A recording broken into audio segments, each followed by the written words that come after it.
Saludos y bienvenidos a Prisma 360 Psicología. Con ustedes, Gabriel Sánchez, mi mejor amigo Juan Daniel Rilava, y como ustedes podrán ver en nuestro panel tenemos a un nuevo personaje. Él se llama el Magíster Daniel, que no me dijiste tu apellido. Treyes, Daniel. Treyes, perfecto. Bueno, realmente te voy a dar paso para que te presentes tú y hablamos acerca del tema después, ¿ya? Perfecto. Sí, más bien muchísimas gracias, Juan Daniel, Juan Gabriel, por la invitación y de antemano felicitarles por los espacios que ustedes están generando, esta difusión de conocimiento de diversas áreas. Creo que ha sido bastante útil. He podido seguir el trabajo de ustedes y me ha parecido, insisto, bastante útil para la generación actual, para la sociedad actual y sobre todo para promulgar un poco conocimientos o saberes que a veces no son tan visibilizados y yo creo que son bastante buenos de conocerlos. Robándote un poco la presentación, bueno, mi nombre, como ya mencionaste, Daniel Treyes, soy psicólogo clínico de profesión, tengo un título de cuarto nivel y trabajo en la parte privada en cuanto a psicología en el ámbito clínico, específicamente en CETA de tratamiento de adicciones y también ya de manera con pacientes, digámoslo así, de manera privada. Eso es un poco en el área Ujú. en la que me desempeño actualmente. No, claro que sí. No, Juan Daniel me habla sumamente bien de ti. Bueno, vamos concretando un poco con el tema. El tema de hoy es un tema bastante interesante que les va a gustar a ustedes y sobre todo está en boga. Y vamos a entender cómo se llaman esta gente que ahora son me decía, los terroristas. Hoy ya vamos a hablar acerca de eso y sobre todo por qué las personas son vistas mal cuando dicen no. Si usted es un padre, madre de familia que a usted le dice, es que ya no le puedo criar a mi hijo, ya no sé qué hacer porque si no me llevan a la junta cantonal, este es el espacio para que usted entienda y comprenda que sí lo puede hacer. Bueno, el día de hoy nuestra temática es cuando la autoridad fracasa o la caída del nombre del padre. Ujú. Esto es muy interesante. ¿Cuál es la función del padre? ¿Cuál es la función del nombre del padre dentro del psicoanálisis? No sé si Daniel nos ayudas un poquito con eso. Sí, bueno, a ver, cuando hablamos del concepto como tal, ¿no? Ujú. El nombre del padre tenemos que entenderlo como una metáfora, no como el padre biológico, no como el padre real, sino más bien como una función. Eso equivale y quiere decir de que justamente todos, así no tengamos un padre biológico, así no tengamos un padre real, cuando vivimos el tema de crianza con este padre biológico real, igual vivimos esta situación de esta metáfora en nuestra vida. Es una función que se encarga de limitar, de más bien, de generar la norma, la ley, la regla, y a nosotros como seres humanos generarnos también ese muro con el cual quizá metafóricamente puedo decir que debemos o necesitamos chocarnos todo el tiempo. Ujú. No todo se puede realizar, no todo deseo se va a cumplir, no todo podemos desear. Y es muy importante que sepamos que esto se estructura en justamente las etapas que ya acabo de mencionar, en la parte de la crianza, la infancia, la adolescencia, como las etapas primordiales de estructura de esta metáfora que se propone en la parte teórica. Algo que quizá puedo añadir ahí, y por qué utilizo la palabra constantemente de la idea de la metáfora, porque una metáfora dentro del ámbito psicoanalítico se entiende como la sustitución. Entonces, acá lo que necesitamos es que el nombre del padre se sitúe como un significante dentro del sujeto, sustituyendo a otro. Por supuesto, el día de hoy entonces nos vas a explicar cómo funciona entonces esta metáfora que acabo de Sí, entender. poquito, ¿no? Un poquito para aterrizar también la idea, ya de forma mucho más morocha, explicando esta situación. Desde el psicoanálisis, el papá puede ser una piedra. O sea, no necesariamente tiene que ser el sujeto específico que represente eso, sino es la figura de la autoridad que se da. Por lo tanto, una madre puede establecer el nombre del padre, sí, un tío, un abuelo, un vecino, que básicamente, justo como decía Daniel, en este proceso de sustitución es importante entender que el nombre que esta figura del padre, el nombre del padre tiene que sustituir al deseo de la madre. Que Para que todos vayan entendiendo, porque si no, todos van a estar así, oh por Dios, ¿qué es esto? Ya. estamos Vamos. volviendo un poco cristiano. Entonces, sí, estás hablando, tú estarás como la gente de bien. Entonces vamos a hablar más suavecito. A ver, vamos a entender primero que esto del padre tiene que ser entendido como una metáfora. Ojo, exacto, ya. Entonces, ¿qué significa el padre? ¿Cuál sería el concepto que se debería entender nosotros para saber decir, esta metáfora del padre? ¿Qué es? ¿Cuál sería? Yo podría apostar un poco con la idea de lo que ya mencioné con el término función. Función. Para mí, la mejor forma de conceptualizar al padre, ya poniéndonos y aterrizando quizá un poco a lo que estamos tratando de mencionar, sería una función. El padre vendría a ser una función cuya principal obligación o responsabilidad, o literalmente y repitiendo función, ¿sí? Sería limitar, generar la norma, la ley en el sujeto. Eso sería la forma quizá más clara de conceptualizar al padre dentro de lo que estamos tratando de Ujú. referir. Ujú. Dentro de esto, es muy importante y yo siempre recuerdo eh, una, justo ahorita se me fue el nombre de este escritor. El escritor de La Metamorfosis, Kafka, en Carta al Padre, él narra una situación que es muy específica en cómo se puede explicar cuál es esta función de límite que se estructura como tal, en donde él narra un momento en el cual él iba a dormir con la mamá en la cama como tal, en la cama con el papá y la mamá. Y el papá cogió a Kafka y le llevó a su cuarto, y le dejó en el cuarto. Y él describe que ese momento sintió que él era chiquito, Ujú. su papá era grandote, Mm. y él no puede hacer nada al respecto. Y es justamente este límite y esta función de corte lo que nos genera. Básicamente, tú piensa en la función de la ley y la autoridad, Ujú. y ¿cómo funciona eso? Eso para el psicoanálisis es la función del padre. Y es lo que representa el nombre del padre, que es esta cuestión de la autoridad y los límites estructurados ya de por sí. Es decir, si yo tengo límites, significa que tengo marcada esta función. Si yo sé que Que tengo estructura. Claro, si yo sé que no puedo desear todo, que no puedo tenerlo todo, si yo sé que, chuta, quiero 22 juguetes, pero me van a comprar 2 con Ujú. suerte, Mm. eh, y sé que no puedo desear más allá de eso, eso ya es tener inscrito una función del padre. Por No, no, supuesto. no sé si Opción de No, ley. no, por supuesto, ahí ya vamos entendiendo un poquito mejor, vamos aterrizando. estamos hablando en cristiano por fin. Sí, ahora sí ya vamos como un poquito conceptualizando. Lo que ustedes dicen me hace pensar a mí que, por ejemplo, los jóvenes en general utilizan frases como, por ejemplo, dice que nadie me diga qué debo hacer. Yo soy así y todos me tienen que comprender, me tienen que entender, me tienen que aceptar como yo soy. Ah, yo soy alguien drogadicto, no importa, todos me tienen que entender que yo soy así, funciona de esta manera. Ah, yo rompo corazones, entonces esa es mi función y a mí me tienen que aceptar y comprender. ¿Qué pasa sobre eso? ¿Qué opinión tienen sobre esta situación? No sé, cuál. Bueno, yo personalmente quizá intervengo en la idea que tengo en mente. En tanto tu consulta y tu idea se me vino a mí algo que yo suelo mencionar mucho a mis pacientes siempre, que es la idea de contextualizar.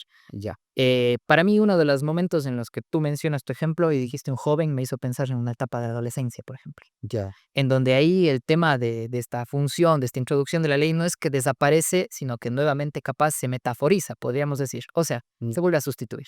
entiendo. El adolescente no está igual de apegado a un padre, a una madre, como podríamos suponer que estaría un niño. Entonces, este adolescente empieza a buscar otros elementos y a ubicarlos en ese lugar de función y de introducción de ley que mencionábamos. Puede ser el grupo social, puede ser o sea, también, sí. Entonces, puede ser cualquier otro elemento que se ocupe, digamos, de ese espacio o que en realidad cumple esa función. Entiendo. Y al claro, señor. Justamente esto, un poco para que se vaya entendiendo, cuando tú me hablas de un adolescente que está en esta situación de todos, de el mundo está en mi contra, toda esta situación, está en una etapa vital que al final del día, yo siempre suelo decir, es que son así. O sea, es necesario, porque es esta ruptura con el padre para matarlo, volverlo símbolo y que luego el símbolo pese más sobre tal. Pero yo creo que el verdadero problema aquí, Juan Gabriel, está cuando estamos hablando no de adolescentes, cuando estamos hablando de adultos. Ujú. Los adultos que vienen y que vienen y hacen todo lo que quiere, sin un límite, sin una estructura y sin eso. Como por ejemplo, vamos a ponernos complejos, no descontextualicen a Juan Daniel. Por ejemplo, y me descontextualicen. Procedo. Por ejemplo, vamos con algunos movimientos que han sido súper complicados. Por ejemplo, hay movimientos body positive, Ok, que son movimientos que han ido perdiendo fuerza actualmente, porque todo el mundo ha dicho, brother, tienes como 300 libras, te vas a morir. O sea, no, ya no estamos hablando de un proceso ni metafórico, ni a mí me gusta o a mí me disgusta. Ya estamos hablando de un real que viene a estar afectando en la vida completa de las personas. Y es una situación que tiene que ser dicha. Pero hay muchas personas que te han dicho, no, tú no puedes meterte porque es mi vida y yo decido. Entonces, ¿dónde está la función del límite? ujú. Entonces, es un deseo que se desborda a tal manera en el cual yo no te puedo decir, oye, estás mal. Porque en el momento que yo me atrevo Claro, digo, no te caes. a decir estoy mal, soy la peor persona de la vida, soy una persona complicada, soy todo este tipo de cosas. Y esto provoca justamente, y ya lo que vamos entrando ya el tema, es que a nivel social ha habido una desestructura del nombre del padre y una caída. De hecho, recientemente, creo que hace 2 o 3, reuniones de la NEL, de la Nueva Escuela Lacaniana, se habló justamente de la caída del nombre del padre y se teorizaron sobre acciones que vendrían a posterior sobre esto. Porque ¿qué pasa cuando una ley se vuelve laxa? Y la ley se ha vuelto laxa y de hecho ya no hay argumento. Y es justamente lo que hoy día estaba conversando con un chico que es muy inteligente dentro de mi DC y él me decía, pero la lógica tiene que triunfar sobre la autoridad. Por supuesto. Y yo le dije, no. Necesariamente. No necesariamente. Es que, perdón que te interrumpa, pero aquí eso es lo que me lleva a la siguiente pregunta. Y a ustedes, ¿qué es lo que pasa cuando la autoridad fracasa y los límites se dejan de sostener? ¿Qué es lo que sucede aquí? Que es básicamente, yo creo que un poquito ya nos dijo Juan Daniel. No sé, Juan Daniel, Daniel. No sé, Daniel, ¿qué opinas tú?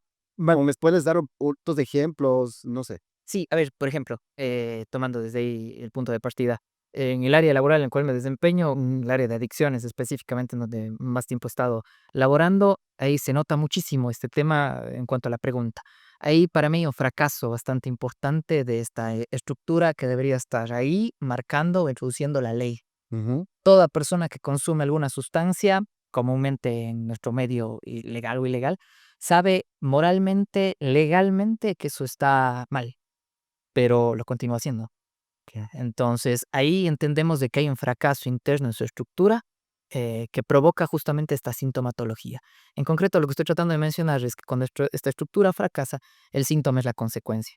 Ahora, ¿cuál? Eso ya depende mucho de cómo se ha ido justamente, no sé, caminando la persona dentro de su vida, ¿no? Cómo ha ido estructurándose también. Entiendo. No, sumamente interesante.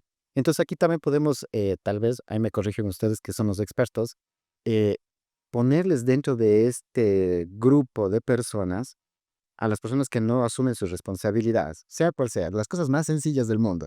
Por ejemplo, soy padre y abandoné a mis hijos y sigo siendo más hijos en otro lado. ¿Podría ser también? ¿Ya? ¿O estoy perdido? A ver, podría ser, sin embargo, el inconveniente que suele ser a veces un tanto criticado en el tema del psicoanálisis es que Ya. tanto le puedes responsabilizar o culpabilizar a la persona de, entre comillas, su sintomatología, pero sin caer en el afán de justificarlo tampoco. No sé si me acuerdo. Cuéntanos un poco más de eso para podernos entender. Por ejemplo, tomando tu caso o cualquiera que yo pueda poner de las que trabajo diariamente, la persona que tú me haces mención, yo podría interpretarlo desde el lado mío, o sea, desde el lado clínico. ¿Ya? Para la, no sé, para la mamá de este personaje que tú comentas, este señor está súper mal, está equivocado, está repitiendo la historia del abuelito Juanito, está haciendo cualquier cosa.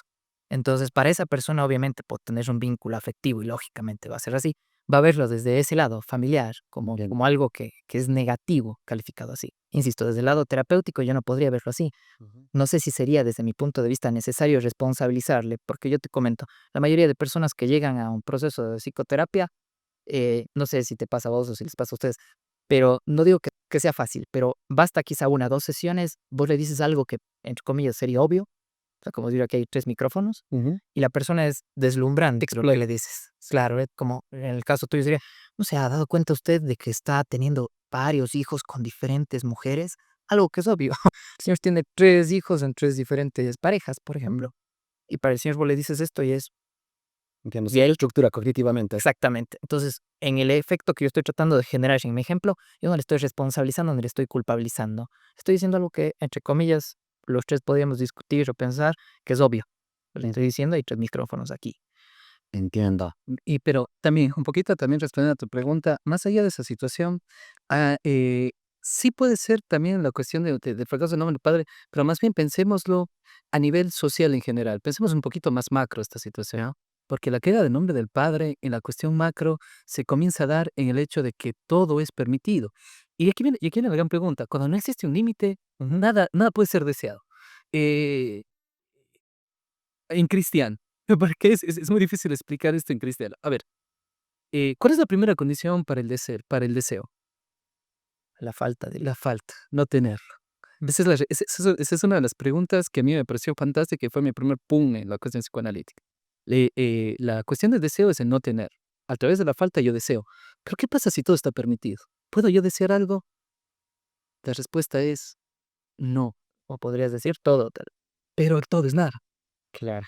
El todo es nada dentro de la cuestión, porque si yo no tengo un límite, supongamos que yo estoy en una juguetería y tengo toda la juguetería es mía. ¿Qué juguete puedo desear? Ese que está fuera de la juguetería. Pero ¿y si tengo todas las jugueterías de Cuenca? ¿Qué juguete puedo desear? Voy a buscar un juguete que está fuera de Cuenca. Y así, y así, y así se va expandiendo y el deseo se vuelve ilimitado. Y el deseo al volverse ilimitado, no tengo yo mecanismo para poder cubrir esa necesidad o ese deseo. Y entonces cada vez se vuelve más complejo, más complejo, más complejo. Y cada vez que se va haciendo más complejo, se va haciendo más perverso y más patológico. El budismo habla sobre que debemos nosotros alejarnos del deseo. Sí, y más bien nosotros no desear porque eso es lo que nos trae tristeza y ser infelices. Sufrimiento. Exacto, sufrimiento, tal cual. Ajá. Entonces, creo que va un poquito por ahí, ¿verdad? Sí, ahora, solo para finalizar Sí, esto, claro. ahora imagina qué pasa cuando el deseo se vuelve inalcanzable. Solamente piensa esta situación y vamos ya con ejemplos sociales específicos. Por ejemplo, esta cuestión de cuando yo no tengo un límite o una función que me limita en una cuestión de pareja. Es decir, dentro de la estructuración, el nombre del padre a nivel social se volvió tan laxo que ya no significa tú tienes que tener un partener, una pareja, y con esa pareja seguir adelante, sino es pues tener múltiples parejas. Significa que yo tengo una pareja. Y vamos con Alex Marín. A los que no conocen, Alex Marín es un creador de contenido de páginas para adultos. Ya. Alex Marín fue una persona que tuvo primero una pareja, Ya. estrella porno y todo ese tipo de cosas. Pero luego se consiguió 2 novias más. Ujú. Luego se consiguió 4 novias más. Luego 5. Luego 6. Luego una menor de edad. Y ahorita está en la cárcel. ¿Qué pasó? Uno pensaría, tal vez dentro de la función sexual como tal, ya tenía tanto. ¿Por qué quiso buscar más y más y más? Porque el deseo no tuvo un límite. Y al no tener un límite, se va tratando de transgredir ese límite, transgredir ese límite, transgredir ese límite, para tratar de yo entenderme como un sujeto que deseante, un sujeto que desea y un sujeto que busca alguna situación o alguna falta como tal. Con la falta nunca se llega. Si tú tuvieras un buen nombre del padre, supieras que tu deseo se limita hasta aquí, tienes esto, hay anillo, ya no más. Gracias. Ujú. Ahora, súper interesante, la verdad. Pues interesante. Él no me la vendió así. Entonces esta pantalla así. Ya sí. Ah, pero bueno, me gusta lo que tú dijiste. Voy a coger dos cosas, Juan Daniel, específicas que tú dijiste. Una acerca esto del ejemplo que pusiste del cuerpo positivo. Y también me gustaría hablar de esta frasecita que ocupaste de laxo, ¿cómo lo dijiste? Sociedad actual me parece que decía que en Que nombre del lato. laxa, Es laxa. ya, entonces aquí me hace pensar a mí el uso de la palabra, porque las palabras también se han desconfigurado tanto que termina abarcando todo. Por ejemplo, ahora el término actual es que tenemos que tener una sociedad inclusiva, que todos tenemos que estar dentro de esta situación. Pero de la misma manera, se termina desbordando porque inclusive es todo y nada al mismo tiempo, tal cual como ustedes dicen. ¿Qué opinan acerca de esta desfiguración de las palabras y cómo nosotros para intentar ser tolerante, que es lo que ahora se intenta como sociedad, se ha ido llevando a estos extremos? ¿Qué es lo que piensan? Y esa es la deformidad que actualmente tenemos. A ver, yo personalmente ahí puedo sumar una perspectiva. Eh, es que se me hace imposible no verlo del lado clínico. Es que, Alex, pues, es que justamente, por ejemplo, desde un lado personal, capaz puedo ser yo crítico con alguna, no sé, me invento no lo dijiste tú con este nombre, a mí se me vino, con el poliamor. Yo puedo ser crítico desde mi moral, desde mi crianza, desde mi función, desde nuestro nombre del padre, desde nuestro nombre del padre, exactamente. Pero en cambio, desde el lado clínico, absolutamente no. Más bien yo lo que trataría de entender en el ejemplo que tú me das de la inclusión es, no sé, por ejemplo, yo le leería desde 2 puntos, desde la demanda. ¿Por qué un sujeto, por qué un conglomerado, por qué un grupo intenta ser aceptado por una sociedad? Es que así nació. Y todo nace, esas cosas nacen de las buenas acciones, de los buenos propósitos. Claro, los dos extremos. Mira lo que pasa ahora con el movimiento LGBTQ+, etcétera, etcétera. Los pedófilos intentaron ingresar, Ujú, ¿sí ves? Y aquí es lo que dice Juan Ariel, límite. claro. Es el límite, y el límite es la lógica. Mm. Entonces, ¿qué opinas sobre esto? O sea, personalmente diría de que sí va más allá de lo que nosotros hoy, al menos como sociedad, podemos controlar, ¿Ya? porque se ha vuelto lo que estamos justamente hablando, ¿no? Se ha vuelto, vulgarmente lo suelo decir yo, pampa abierta. O sea, se ha vuelto bastante amplio en donde yo suelo poner el ejemplo de los pacientes. Si es pampa abierta, la vaca come donde sea. Entonces puede un momento la situación social empujarnos a que vamos a incluir, no sé, a los Terians. Entonces no los incluimos y la vaca come acá. Y está bueno. Y después mañana vemos unos terios, son un término, me decías tú. A los furries. Los furros. Yo no conocía furries, ¿no? Los furries, Yo no conocía el término. Pues ahora vamos acá. Entonces me parece que se va amplificando, sería el término. como si Bastante, un bastante, bastante. límite.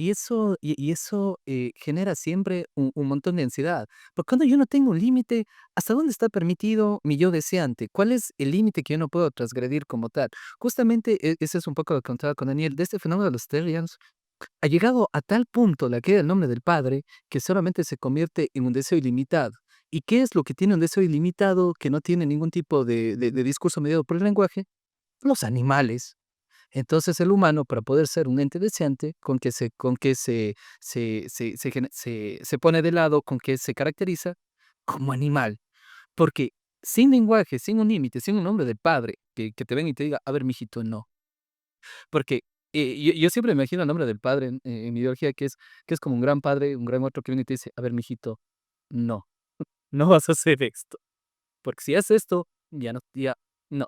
O sea, no, este es el punto final. Si transgredes esto, Yo te quiero interrumpir, se me vino dos cosas a la cabeza. Para mí un poco el tema que capaz es más perceptivo, muy subjetivo lo que voy a mencionar, pero para mí un poco el tema que estamos tratando cae en que para mí ha habido una transfiguración total de la comicidad. O sea, de que lo que antes nos pudo haber resultado cómico, hoy día es tomado como muy serio, muy formal. Importante. Y digo, sí, es necesario. Y digo antes, no solo hace 5 años, 10 años, sino me refiero generacional.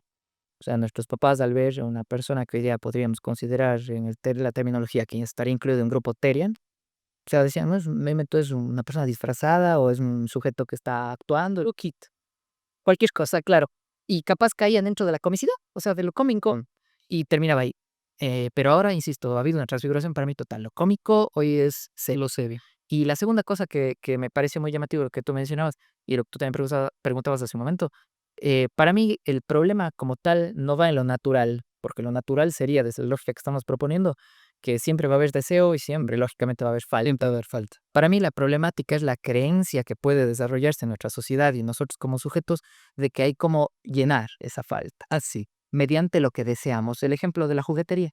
O sea, a mí me falta un juguete, entonces no está aquí, está allá. Entonces yo creo que voy a llenar mi falta con eso. Es que yo siento que lo que tú dices tienes toda la razón y comparto realmente tu criterio, porque estaba revisando un poco y chequeaba estos análisis que hacían y les comparaban con los emos, les comparaban con los skaters, que pasó también cierta moda y estas culturas juveniles que se generaron. em, y es justamente este deseo, esta búsqueda constante. ¿Qué buscaba el emo?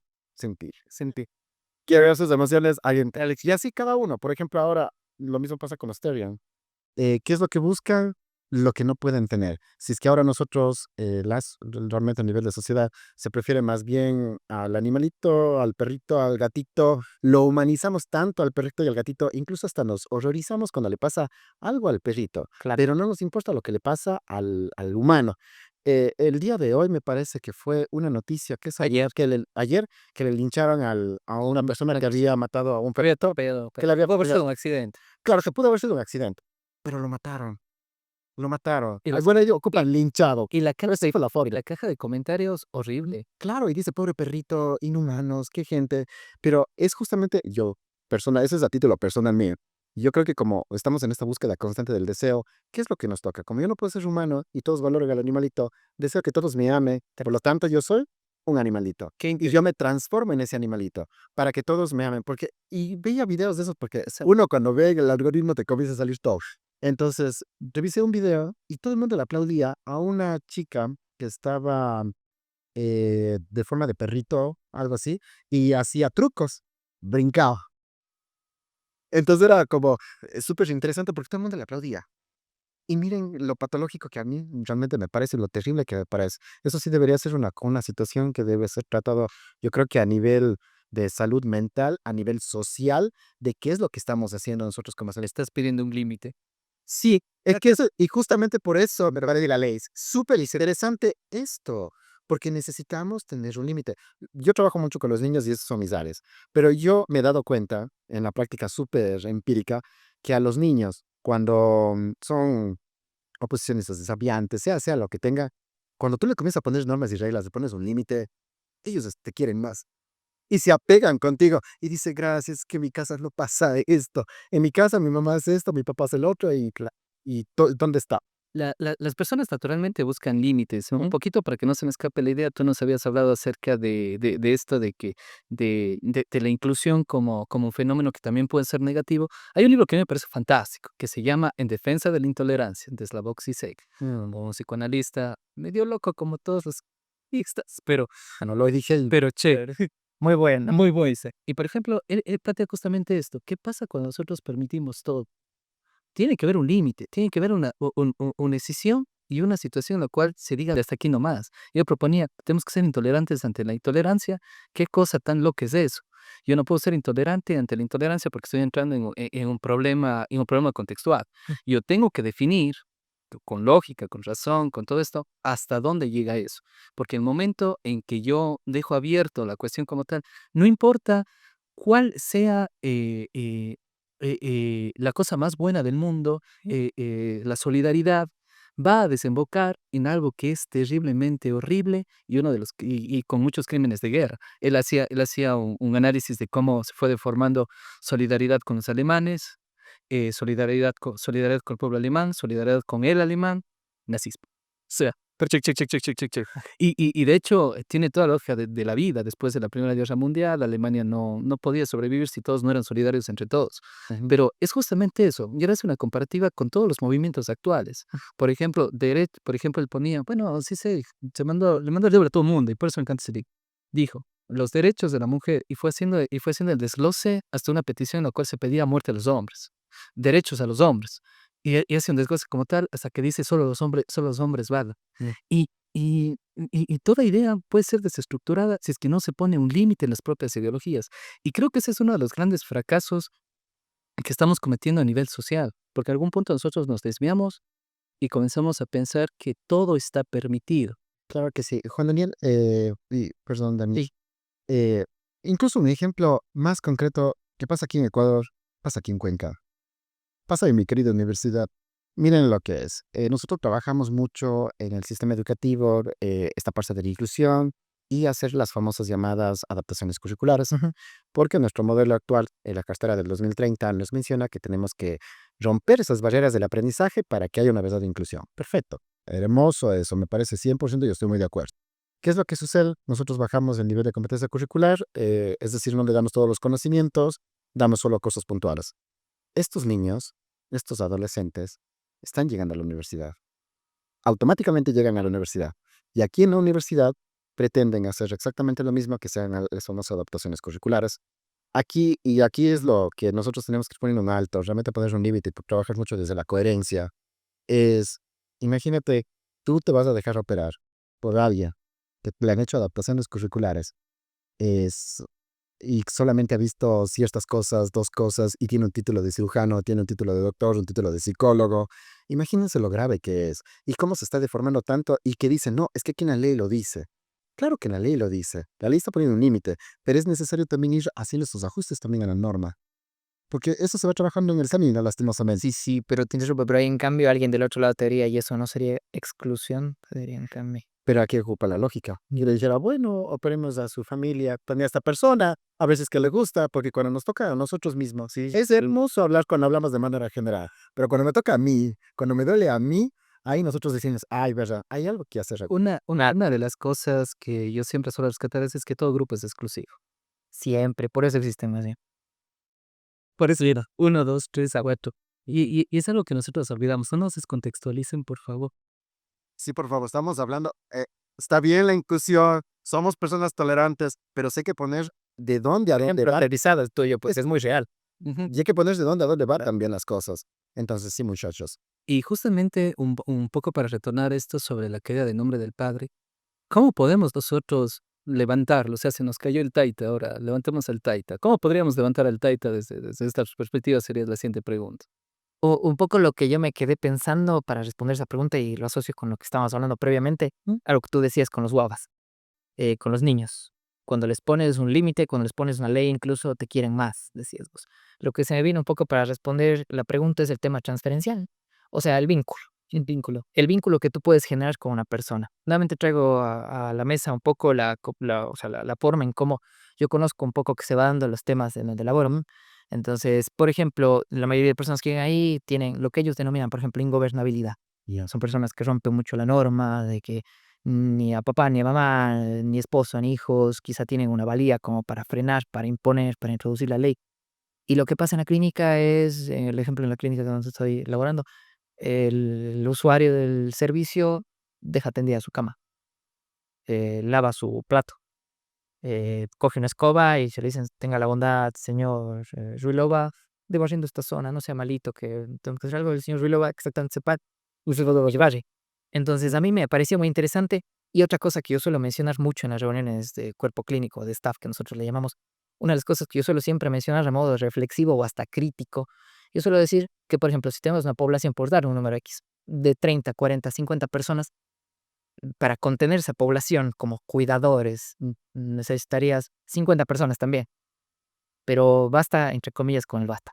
Es suficiente o se manejan comúnmente 2, 3, 4 personas para esa población, porque para mí lo que hace que las personas se queden ahí es el vínculo transferencial con las personas nuevas, entre comillas, que están conociendo, y a la par lo que están haciendo es un tratamiento psicológico, sería un tratamiento psíquico, iba a decir, un tratamiento de toda la psique para poder enmendar su propio comportamiento, identificando un montón de cosas. Entonces, aportando un poco la respuesta en concreto a la pregunta, para mí, para reanudar, para recuperar, para resucitar un poco esta metáfora paterna, esta ley, introducir nuevamente esta ley, se necesita generar un vínculo, una transferencia, una relación con el otro para que este otro pueda sostener, digamos, esa ley y la pueda imponer. Y yo creer. Claro, y aquí viene el gran problema. Estamos en una sociedad tan rápida, tan inestable, que es justo lo que habíamos hablado nosotros en capítulos anteriores de podcast. Nadie quiere establecer una relación adecuada. ¿Te acuerdas cuando hablamos de los intensos? Tienes razón. Justamente, vean el capítulo de los intensos, estuvo muy gracioso, muy jajas. No son intereses. Quieren bien. Es justamente este hecho en que yo ya no quiero tener este vínculo con el otro, en donde los vínculos con el otro cada vez se van rompiendo y se van volviendo difusos. Japón con sus problemas de reproducción porque no quiero encontrarme con un otro. Y si yo tengo acceso a través de pornografía, a través de drogas, a través de alguna situación como tal que, que venga a sustituir este deseo de contacto, este otro como tal, que objetiviza a los demás, yo no tengo una relación con un otro. Por eso a mí me parece tan importante desde mi práctica, yo trabajo mucho con adolescentes, es en el hecho de tú representar y generar este vínculo con los chicos, y en donde a través de, no solamente del ejemplo, sino a través de la imposición de límites y reglas, que ellos vayan determinando y limitando su propio deseo. Cuando viene un adolescente diciendo, no, es que yo puedo hacer lo que quiera ver conmigo, no, te me sientas. Y te escucho lo que tú me tienes que decir, pero te escucho sentada. Eso ya es un límite. Y ese límite de estructura viene y refuerza una relación vincular y un reflejo tal vez y una revivencia tal vez de esta relación con el padre, que el padre nunca le pudo decir, te me sientas. Y ahí viene un poco, perdón si te robo la palabra, algo me parece que ibas a mencionar, pero solo introduzco esta idea. En el ejemplo tuyo y en el mío, cabe mencionar y contextualizar, como estabas tú diciendo, de que hay una institución de fondo, o sea, un sistema que te sostiene. A eso iba yo. Y gracias por retomarlo porque eso me va a ayudar mucho para hacer un poco esta reflexión. Los seres humanos eh, nos hemos puesto en un pedestal muy alto, como animales racionales, conscientes y del que hace metacognición. Pero somos muy simples porque tenemos una base orgánica y nosotros seguimos un sistema social, tal cual, de manada, igual que cualquier otro animal, tal cual. Nosotros que en una manada no pueden haber ni dos ni tres líderes, debe haber uno solo. Y ese solo se encarga de ir dando esta situación y enseñando cómo debe proceder, cómo debe cazar, cómo debe reproducirse. Va dando estas normas a toda la manada. Lo que pasa con los niños y lo que pasa también aquí con los centros es esto, porque se terminan volviendo esta figura relevante que te dice cómo debes hacer, cómo debes vivir. Porque los seres humanos a la final, esta es nuestra única vida que estamos mandando en este momento y estamos aprendiendo a vivir. Y necesitamos tener esta situación de quien nos vaya guiando. Para decir, no te equivoques, no metas las patas, como diríamos vulgarmente. No hagas esto porque te puede pasar algo. Sino alguien que nos proteja, porque necesitamos sentirnos también acogidos, protegidos. Lastimosamente eso también es una situación problemática, porque hay muchas veces en que cuando no tengo un límite claro y no tengo bien estructurada el nombre del padre y esta función paterna como tal, los seres humanos tienden a buscar padres donde sea, límites donde sea. Y esto nos lleva, por ejemplo, a que haya situaciones en donde hay estos famosos cultos, de en donde hay, así, en donde hay un padre, las pandillas, y Moisés, sí, en donde al final del día eh, se pone un sistema alrededor de una figura paterna. Esa figura paterna es lo que dice es ley.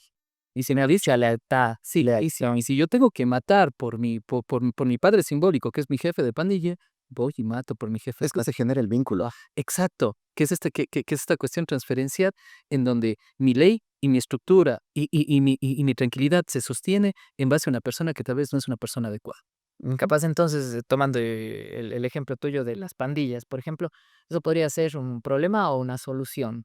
Sé O se le socialmente correctísimo, pero es el líder, yo creo. Es que yo creo que todo depende del líder, porque ahora O sea, lo que dice Daniel más bien está centrado en el hecho de cómo funciona el sitio. Exacto. Leo, con el intento de reparación. Es la solución del sujeto de, como yo no tengo límite, ahora tengo límite, entonces estoy solucionado, entonces estoy curado. el problema es el problema es que no es claro. O sea, no es funcional. O sea, sí, sí, no es funcional lo que estoy haciendo. pero teóricamente hablando, Es una solución, pero es la solución cojuda de ver. Pero nuevamente nosotros tenemos que recordar que tenemos que ser coherentes y lógicos. Sí, pero eso no es de coherencia ni lógica. Es que, mijito, teórico. Es esto. Pues me quedé, que invítale de nuevo. Pero súper bien. Oye, ya se me fue la idea. Pues sigamos. Juan Daniel, tú me habías conversado. No, no, no. Quería hablar un poquito acerca de lo que me comentó mi amigo Oscarito hace unos días atrás. Hola, Edgarito, gracias por ayudar. Sí, muchas gracias, Oscarito. Oscarito me había comentado que habían hecho encuestas para ver cuáles son los líderes políticos que tú quisieras como país. Y era súper interesante porque toda Latinoamérica quiere alguien como Bukele. Es súper interesante y yo creo que va directamente con lo que ustedes mencionan. ¿Qué opinan de esto ustedes? Cuéntenme.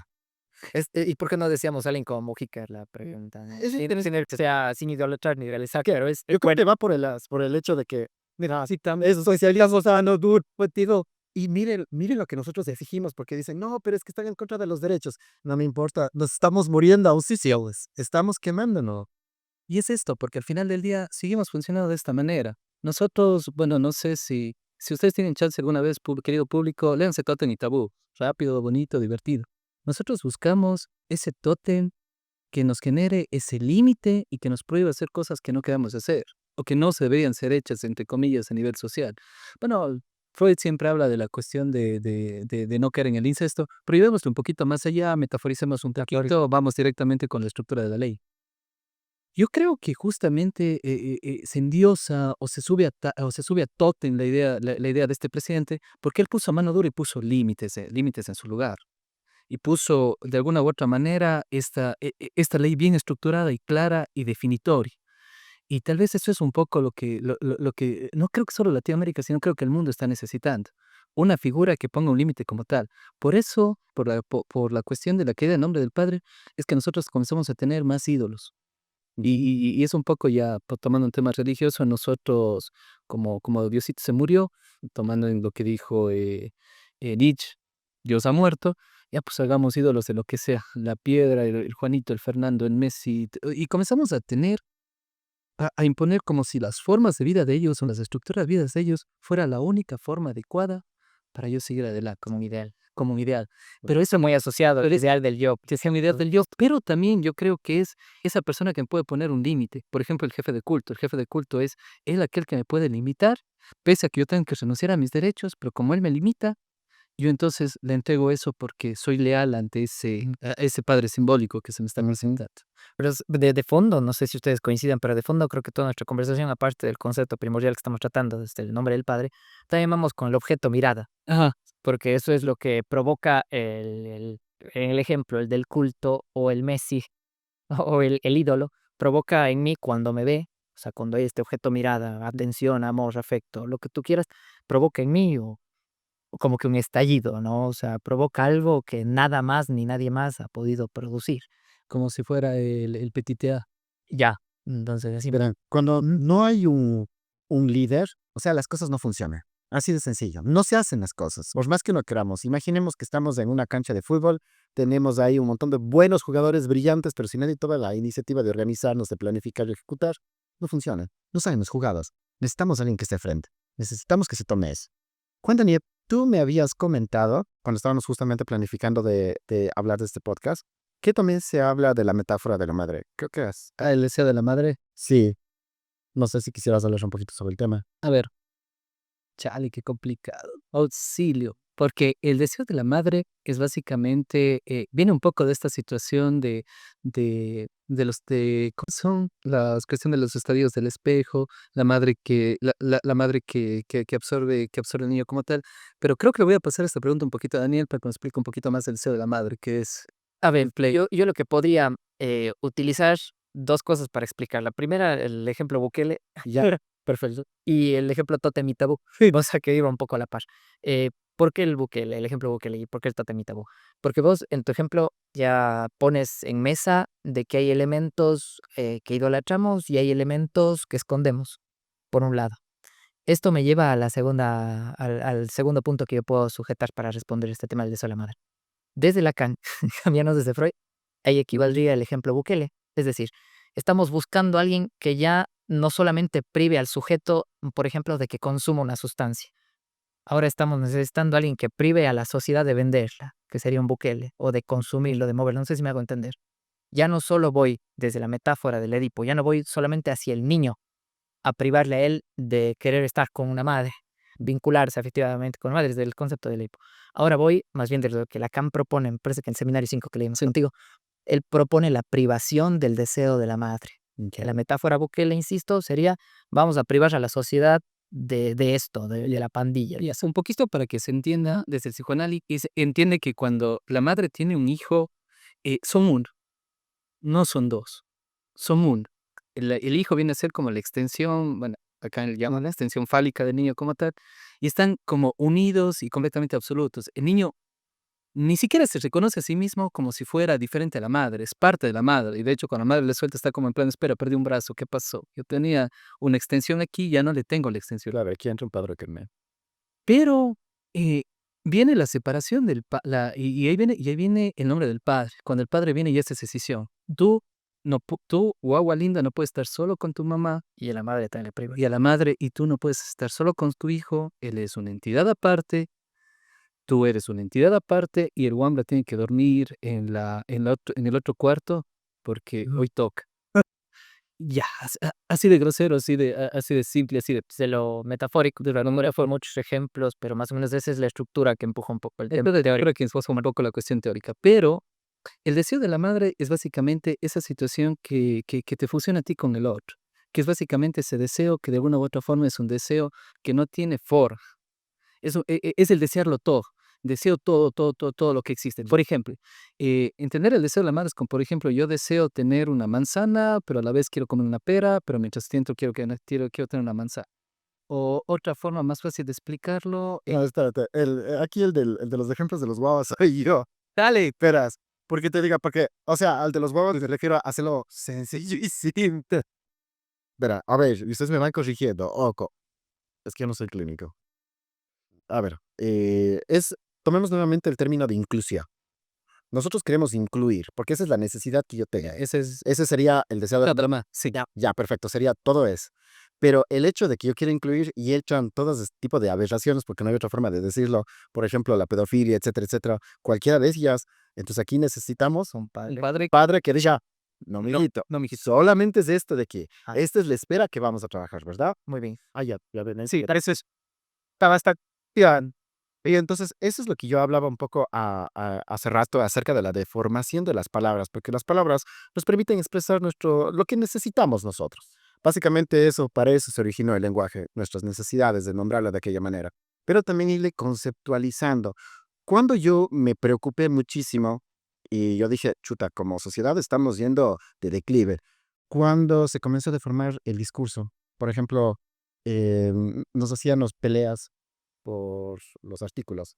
¿Cómo era? Ya nomás de llamar ella, el ella, el dice qué, y yo así, ok, ahora tenemos que hablar inclusivos, entonces vamos a comenzar a trabajar eso. Ni siquiera el lenguaje tradicional podemos entenderlo al 100% porque es difícil conceptualizar lo que pensamos y sentimos. Imagínense deformarlo aún más. Entonces, desde ahí yo creo que hubo estas dificultades realmente para que la sociedad esté terminando como está. Porque al final del día, si no tengo un límite, puedo decir todo. Claro, y un poco ya para ir cerrando, eso va a ser mi intervención ya para ir un poco cerrando. Nosotros habíamos hecho un podcast sobre este experimento de los ratoncitos. ¿Cuál era? El universo 52 creo que es. Bueno, es el universo de los razones se resueltan y se vuelve una utopía. Una utopía, pues, pero ya tienen absolutamente todo. Comprendo. Nosotros estamos tal cual, mijitos. ¿Por qué les digo? Si tenemos absolutamente todo, es que lo tenemos todo. Es lo que tú decías con eso también de los japoneses que no se reproducen y demás. Entonces, lo tenemos absolutamente todo, toda la mano, todo está ahí, pero ya no nos importa, queremos algo más. Ya ni nos reproducimos. Y al paso que vamos a terminar romanizando a los perritos, van a ser nuestros hijos y ya no nos reproducimos. Lo mismo que pasa con ese experimento. Pero bueno, les dejo solamente para reflexionistas. Una de las cosas que quizá puedo añadir, que me quedó un poquito en lo que tú mencionabas, me quedé pensando mucho en la deformidad del lenguaje. Hay un libro, Foucault, Palabras y las cosas. Las palabras y las cosas. Él hace un recorrido teórico interesantísimo en cuanto a esto, en exactamente ese punto de vista. Quizá ahondar sería para otro espacio, pero Sí, solamente añado ese tema porque me parece el recorrido que hace Foucault es ya. Bueno, yo por último me quedo con un libro psicoanalítico que es justamente para ir cerrando también, que es El lenguaje de los pájaros, que es básicamente cómo te estructura de cómo, bueno, me parece súper interesante porque toma la metáfora bíblica de la Torre de Babel y te plantea de cómo el lenguaje se ha ido estructurando y desestructurando, en donde ya nada significa nada, en donde hay tantas confusiones de lenguas. El libro se llama Confusión de lenguas, es de un psicoanalista llamado García, y Confusión de lenguas, el lenguaje de los pájaros, y es donde te habla de cómo esta confusión de lenguas ha generado que sea la comunicación cada vez más imposible, y cómo es algo antiguo, de 1998, 90 y algo, y él propone que a futuro el lenguaje va a ser tan distorsionado y cada cosa va a significar lo que sea, claro. que va a haber ya la imposibilidad de la comunicación, como si Dios hubiera bajado y hubiera dicho confusión del eco. Es que es un tema, perdón, que te puede decir, un tema postestructuralista, o sea, la corriente postestructuralista que estamos viendo, en donde se prioriza justamente esto, el tema de, exactamente, el tema de que, o sea, la palabra en realidad no tiene un significado por sí mismo, por eso el lenguaje se vuelve arbitrario y común, o sea, común en el sentido de que si nos ponemos de acuerdo, los tres, esto tiene otro nombre. Y hay un montón de ejemplos que se puede ir poniendo ahí, pues. Introduzco el último antes de cerrar. La palabra, Quiero hacer una pregunta, así que sigue nomás ya. y yo te hago la pregunta. Termina con todo. Se me vino a la memoria la palabra aterrado, seminario, no me acuerdo cuál, Sí, Uno. no, mentira. de Lacan.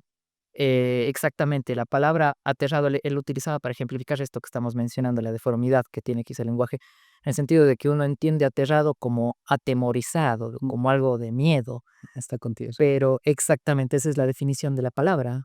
El tema del aterrado lo leemos como miedo, como atemorizado por un común acuerdo arbitrario de quienes producimos la palabra, Ujú. que somos la Y al final del día, creo que una de las funciones finales de nombre del Padre es dar nuestros principios básicos, es decirte, tú eres un humano, no eres un perro. Esto se va a llamar gaseosa, no se va a llamar otra cosa. Y que siempre existe a la final en la clínica ¿no? Estos conflictos pequeñitos que hay en las palabras que se aleatorizan y que se anudan y que luego tú escuchas, dices, ay, mijo, vos dijiste de la peor forma posible porque ahí se te escapó el deseo y vamos a interpretarte eso. A ver, repite en voz alta lo que dijiste. Vale. Ahora, para terminar, y me gusta, gracias Juan Daniel por tu intervención, porque sobre eso va mi pregunta. ¿Qué consejo les darían ustedes a los papás que nos están escuchando el día de hoy para ir generando estos límites a sus hijos? Para que no terminen siendo los Terry. Para que no pase este tipo de cosas, o sea, porque después va a venir otra ola. De que viene otra, va a venir otra. Pero, ¿qué consejo le darías? Tú sobre todo, Daniel. Bueno, una de las cosas que a veces malentendemos, creo que como sociedad mucho más capaz si ocupamos un rol de padre o de madre dentro de la misma, es de que los límites pueden ser entendidos como negativos, como que es una forma de desamor o de castigo hacia el hijo o la hija pequeña, en el ejemplo que estamos tratando. Pero lejos de eso, el tema de limitar al otro tiene que verse y entendido como lo contrario, como el acto de amor capaz más sabio y más adecuado que existe. Y lógicamente, lejos de autoritarismos o de poca asertividad, la forma de introducir este vínculo que hablamos hace un rato, esta transferencia, es justamente mediante la palabra adecuada, en la medida de lo posible, porque no hay palabras buenas ni malas. Asertiva, quizás es el término más adecuado, y tratando de introducir lo que el otro creemos nosotros o medianamente sabemos que necesita. El otro no necesita 5 instrumentos de videojuegos, que el Play, que el Xbox, que el ni sé qué. El otro capaz lo que necesita es un minuto, un tiempo, un espacio, una palabra que aliente y no tanto los efectos distractores de la sociedad en la que vivimos actualmente. Y lo más curioso suele ser lo paradójico. Yo no quiero que mi hijo pase todo el tiempo en redes sociales o en estos juegos que acabo de mencionar, si mi ejemplo acabo de mencionar que tiene 5. Entonces le doy el arma con el que el sujeto se dispara y le hablo por haberse hecho ese daño. Claro que sí. Y por ahí no son mis. Y también un poco lo que me dijo mi esposa, mujer tan inteligente, en el mundo y en las familias tiene que existir el sí y el no. Sí, para situación, sí, porque a la final es una forma de entregar una cuestión a un sujeto deseante, de ayudarle a que se vaya estructurando en su deseo, y el no para limitar, justamente lo que dijo Daniel, el deseo como tal. Porque si hay el no, hay la posibilidad de que cuando sea así, sea especial.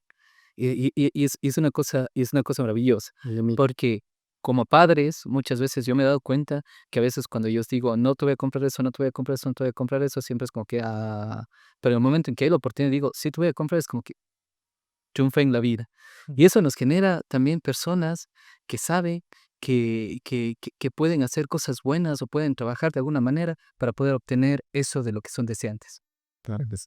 Bueno, la verdad no les quiero interrumpir, me parece un excelente cierre, más bien les quiero agradecer. Daniel, realmente espero que no sea la última vez que participes del podcast, tienes que traerle de nuevo. Muchas gracias. No, no, claro que sí, me encantó tu intervención y yo creo que hay mucha tela todavía por cortar, mucha de qué hablar, la verdad, y Una vida. espero realmente que vengas en la próxima ocasión. Muchas gracias, Luis, a ustedes por la invitación. Y eso es todo de nuestra parte, muchísimas gracias por haber participado en Prisma 360 Psicología. Nos vemos el próximo jueves a las 8 de la noche. Que pasen muy bien. Hasta Cuídense. Gracias, gracias. Hasta luego.